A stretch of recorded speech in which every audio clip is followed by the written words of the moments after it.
Good morning, boys and girls. We are going to continue our studying of graphing.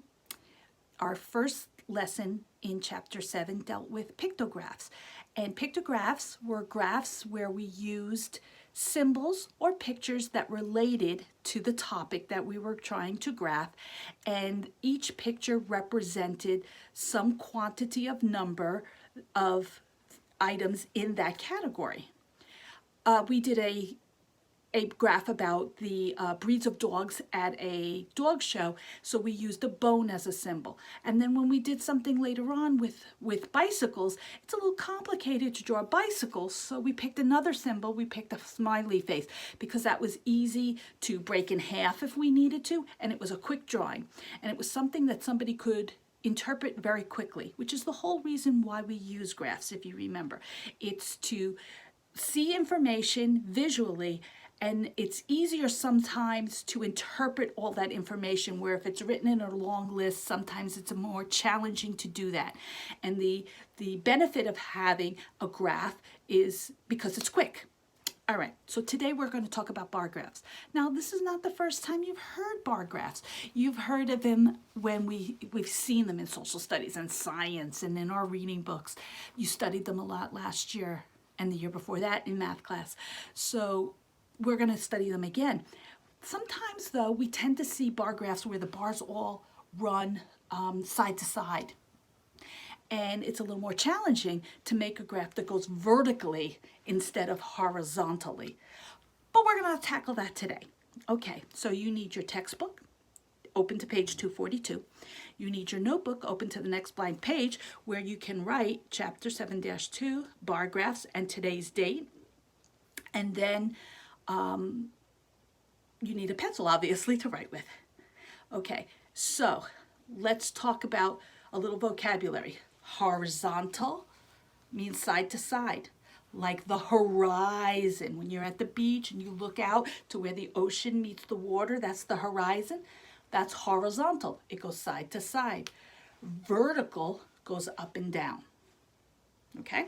Alrighty, so the first thing we're going to do is on your textbook page 242, you are going to see a chart. And it's a chart that a person named Heidi created. And what she did was she did some research and she found information about the tallest trees of a variety of species. And the ones that she chose were the white pine, the black cherry, the white ash, the red spruce, the sugar maple, and the red pine. And she wrote down the tallest recorded height of each of these species of trees. Now, notice the way she conducted her chart. The first thing she did was she gave it a label, the tallest trees, because it's the tallest trees in each of these varieties. Then she made a column for the name of the tree, and she made a column for the height. And notice she gave you some important information here.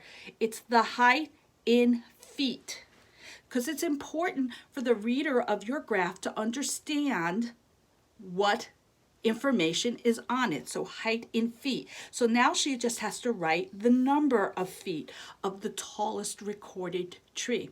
Now notice they're not in any particular order. The names are not in alphabetical order.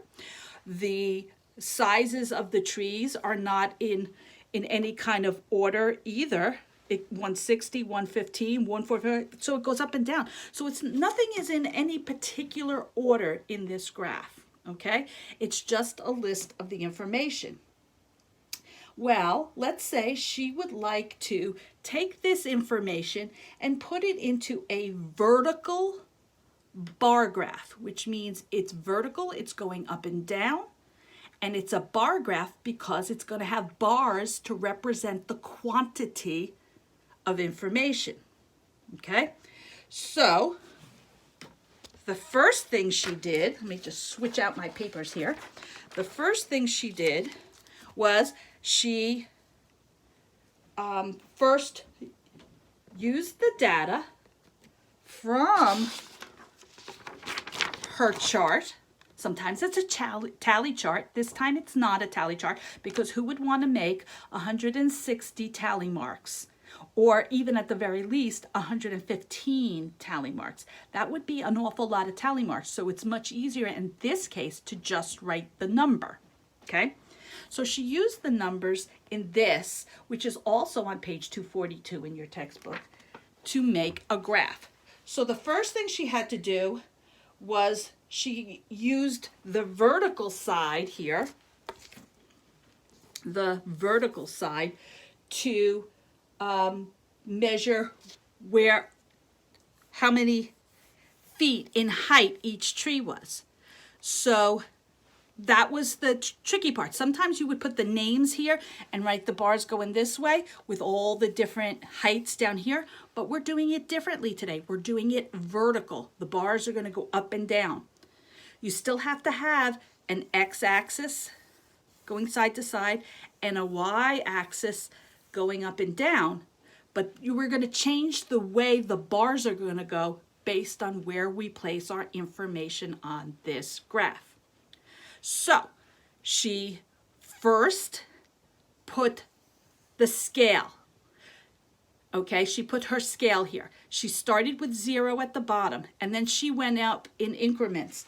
Now she had to decide what her increments were going to be, because obviously to put from 0 to 160 feet is going to take an awful lot of space. That's an awful lot of numbers, and it's going to be either very, very large, or it's going to be so squished together that you can't read it very well.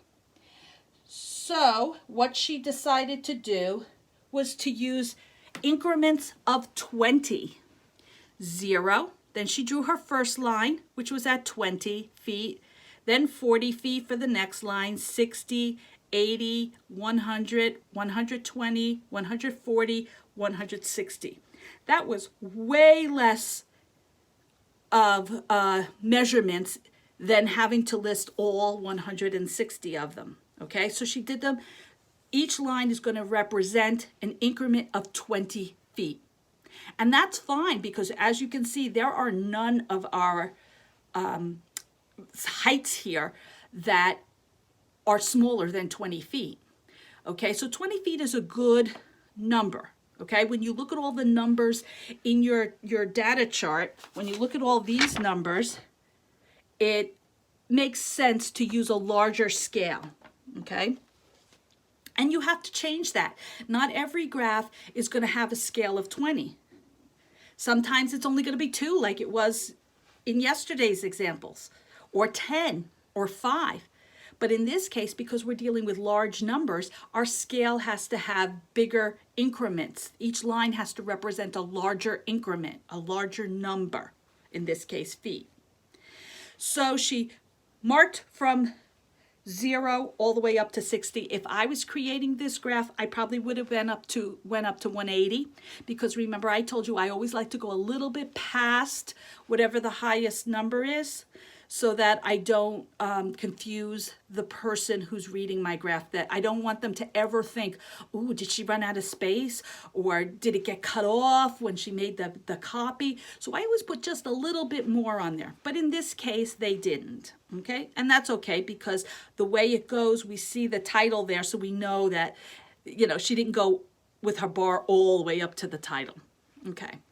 So then that's your vertical axis, your y-axis. On your x-axis, that's where she put all of the different tree varieties, the names of the trees. Now notice what she did. She kind of wrote them on a slant, and that doesn't change anything. It just makes it so it takes less space. Okay, so she put it so she could fit the whole thing there, nice and neat, and put it on a little bit on a diagonal just so that it would fit better. If she had a larger piece of paper, she might have written them down this way. Okay, but she, just for aesthetics, to make it look good, she kind of wanted them all to end at the same place, regardless of how many letters were in the words. Okay, so this is how it looks. And then she went step by step. The first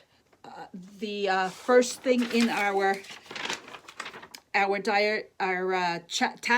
tally chart, our chart with has all our measurements in it, was the white pine, and it's 160 feet. So she wrote the white pine's name first, and she went up to where 160 was. She drew her horizontal line, and then she made the bar come down to meet the word and shaded it in.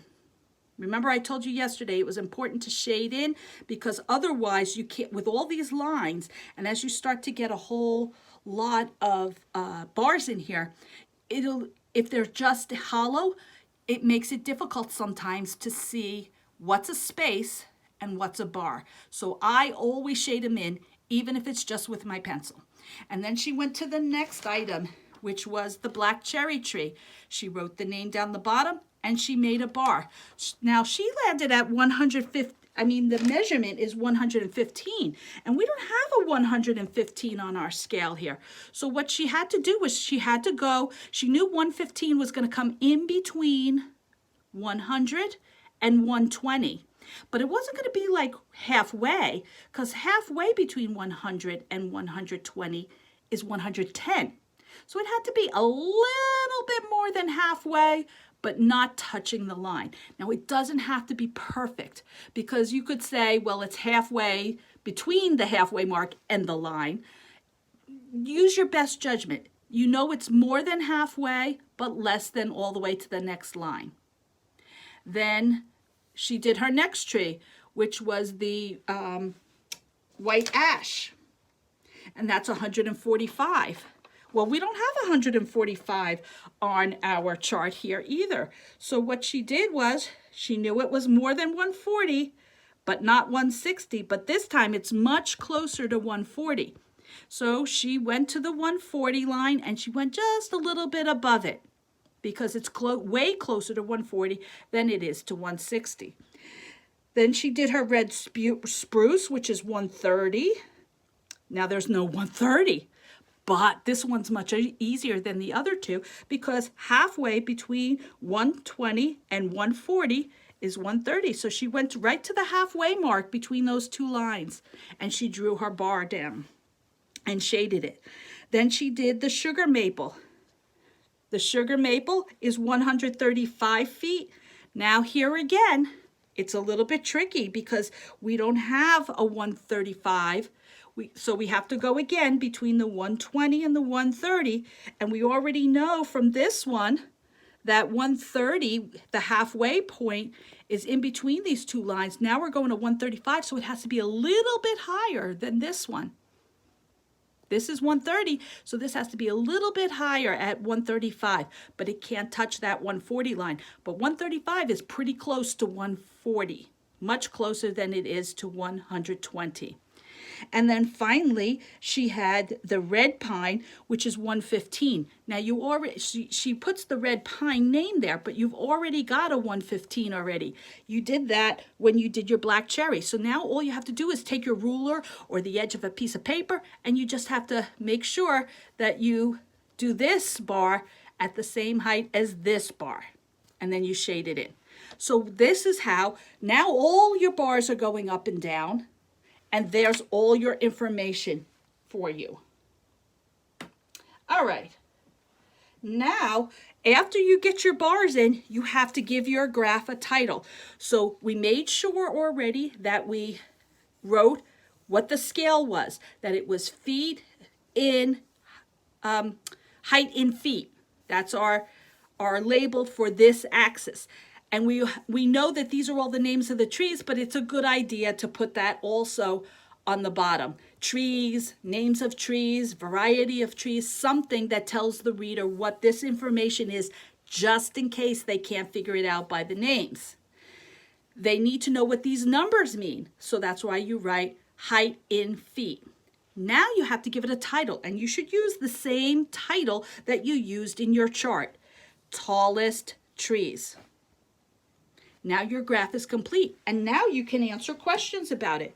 Let's say you wanted to look at this graph, and you wanted to use the graph to find how someone could tell the tallest red spruce tree in the United States. Now say I wanted you to know, I said to you, all right, looking at this chart, what is the height of the tallest recorded red spruce tree? So you would go down here to where it says red spruce, which is this bar right here, and then you would follow it up to the top and follow it across. And you would say, oh, well, this is like just right in the middle of 120 and 140, so it must be 130.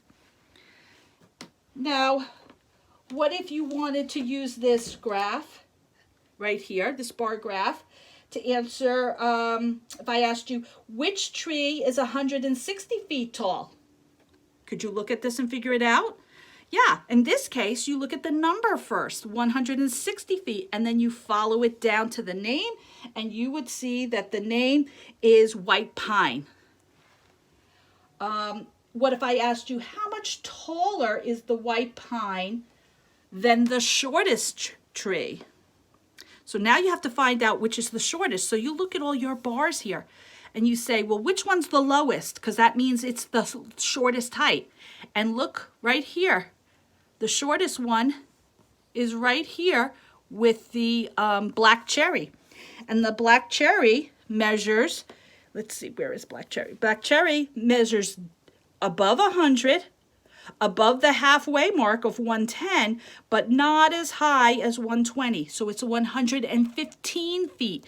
So now you take to answer the question, you take the tallest tree. That was a, which one was it? I think it was the 160. The white pine was the tallest tree. And you subtract the shortest tree of 115 feet. So 160 feet minus 115 feet, and you will get an answer of 45 feet. So the answer to that question is, for this tree is 45 feet taller than this largest recorded tree. Which two trees are the same height? So all you have to do is look to see which ones match up to the same height. And it looks like this one and this one. So which one are the same height? The black cherry and the, I'm reading backwards, the pine, the red pine. Okay? And what if I said, well, how tall are the two that are the same height? Well, then all you do is find I would use this one, since we know these two are the same height, I would use the one that's closer to the numbers. And I would go across and I'd say, well, it's in between 100 and 120, and it's not at the halfway mark between 110 and 120. It's a little higher than that. So it's probably about 115 feet. Okay, now sometimes you have to kind of make a guess, but it's close enough that it's useful information. Alrighty, now let's say we try another one here. Look at page 243 in your textbook. And you can see that in your textbook there is this chart. I can go back because this one's bigger. Okay, this is the chart of top speeds of animals. And what the person did who did the research wrote the number of miles per hour that these particular animals can run. When they're running their very fastest. So first she gave it a title, top speeds. Then she broke her T-chart into the name of the animal is going to go on this side, and the miles per hour that they can run is going on the right side. And then she just listed them. It looks like this time she listed the names of the animals in alphabetical order. Cat, cheetah, elephant, grizzly bear. The cat can run 30 miles per hour. The cheetah can run 70 miles per hour. The elephant can run 25 miles per hour. And the grizzly bear can run 30 miles an hour. Now, what I find particularly interesting about this is that an elephant can run 25 miles per hour if something was chasing it. That's the speed that cars drive when they're driving down the street that the school is on. 70 miles an hour, this cheetah speed, that's faster than we're allowed to drive on the highways. We're only supposed to drive 65 miles an hour. So that's pretty fast. That can go faster than our car. And this is about the speed that we drive through town in this speed. And then of course the 30s are just a little bit more than that. So this time they chose to organize the information just so that the name was alphabetically written of the animal. But notice the variety of the speeds are all in different orders. They're not in order of fastest to slowest or slowest to fastest. It's not in that order. Now let's say we want to make a bar graph, a vertical bar graph from this information. Now you're going to have to refer back and forth in your textbook because I need two hands, so I need to be able to not hold this. So let's first start with making our vertical line. And I'm going to try to do this in the middle of the board, so because I have to write stuff here, so I have to leave myself space here, and I have to leave myself space here. And I have to leave a little bit of space up here for the title of my graph. So let's go in this way and put our vertical axis in, our y-axis, and then we're going to go and come across and put our horizontal axis. On our vertical axis, we're going to, I'm using the one in the book. They have us making a horizontal one, but I think we're going to make the vertical one just like we did in the beginning. So in your book, they have all the animal names here and the speeds there. We're not going to do it that way. The reason they did it that way, I think, is because when you look at the speeds, when you have high numbers, then you tend to put the information on your longer space. But it doesn't matter. You could do it both ways. We're going to do it in a vertical way. All right. So I have to put this where I can see it too. On the bottom, we're going to put our animals, and on the top, on the side here, we're going to put the speed. And the speed is miles per hour. So that's what we're going to write here as a label for this. Miles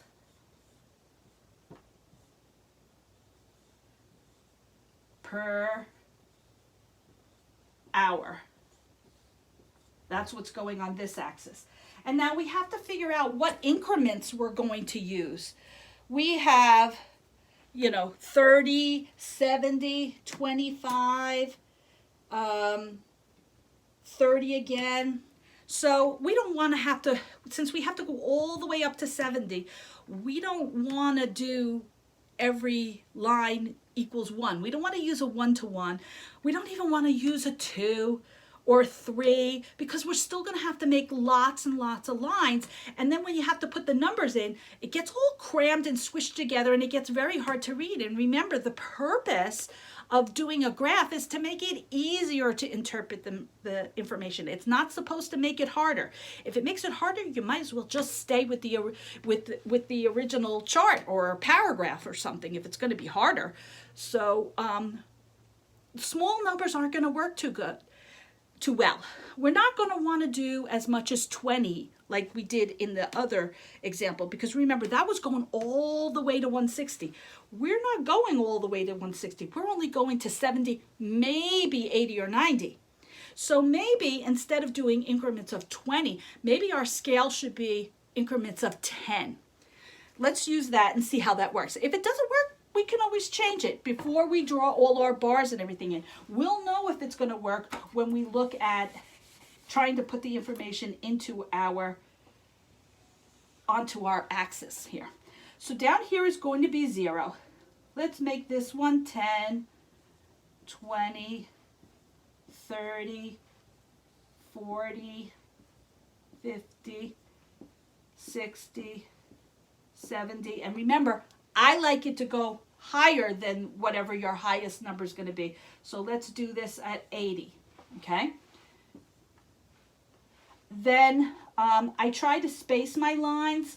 You don't have to get a ruler out and measure it, but just eyeball it. And you want the spacing to be somewhat even. If one's a tiny bit larger than another one, it's not a big deal. But if you have two that are close together and you skip a big space and then put the next one, it kind of makes the information look different and may not give you a true representation of what's going on. Okay, so you try to keep this spacing about right.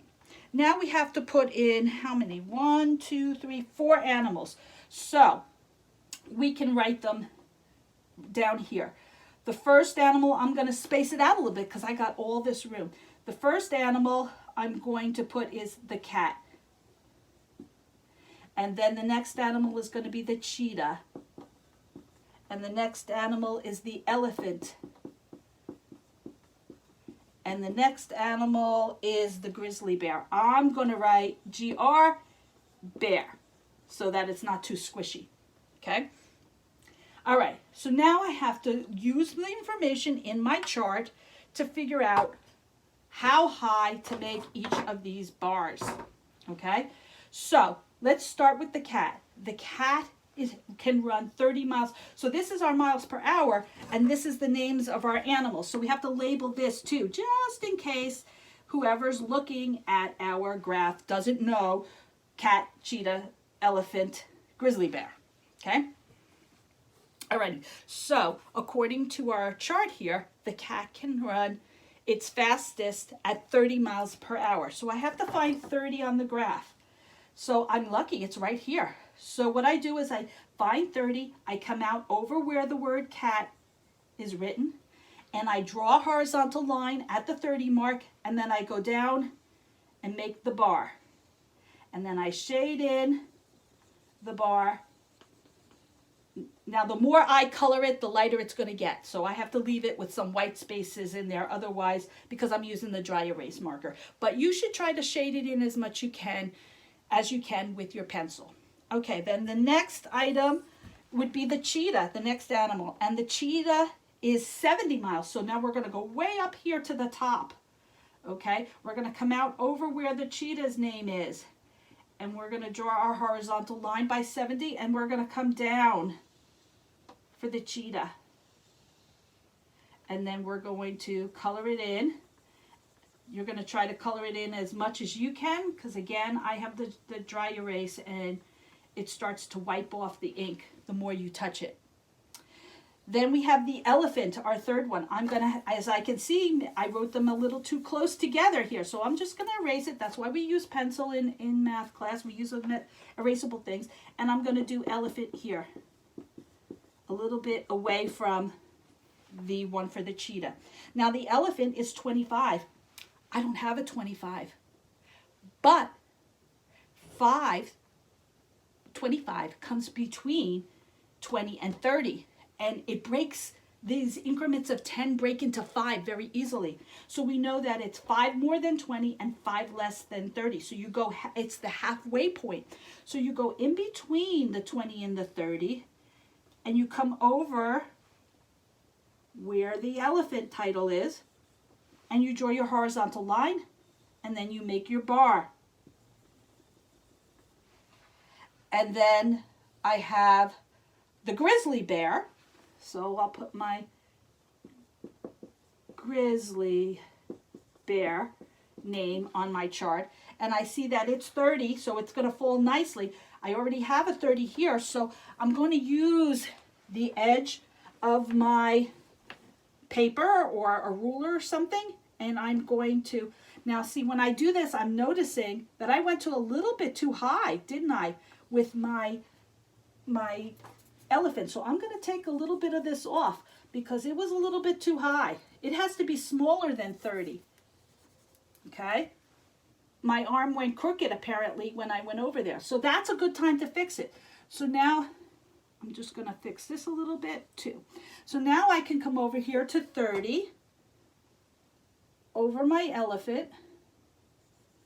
My grizzly bear, and I can go down. And I can see that it is definitely taller than the elephant. Now my vertical bar graph is drawn, and now I can answer questions about this information. What if I asked you, which animal has the shortest bar? Can you tell right away which animal has the shortest bar? Yeah, you can. The elephant has the shortest bar. How do you know that? Well, you looked at the graph and you could see that it's lower than all of the others. And that means it also has the shortest speed. When it's running its fastest, it's going to have the lowest speed out of all our animals here as well, which kind of makes sense, doesn't it? I mean, it's surprising that an elephant runs 25 miles per hour when it's really being chased and has to run away fast. But out of all of these animals, it's the slowest, but it's also the biggest, so I'm not too surprised that it's the slowest. Which two animals have bars of the same length? Well, we can see our cat and our grizzly bear have the same size bars. So what does that tell you about their speeds? Well, that tells you that they run the same miles per hour at their top speed because their bars are the same size. So you can use all of this information and ask a lot of questions. I could ask you, how much faster does a cheetah run than a cat? So all you have to do is use the cheetah total, 70, minus the cat, because I said how much faster than. So that's telling me I have to subtract 70 minus 30, and it's going to be 40. 40 what? 40 miles per hour faster than the cat. If I asked you how much faster does the grizzly bear run than the elephant, all you have to do is take your 30 minus your 25, and you can tell me it's 5 miles per hour faster than the elephant.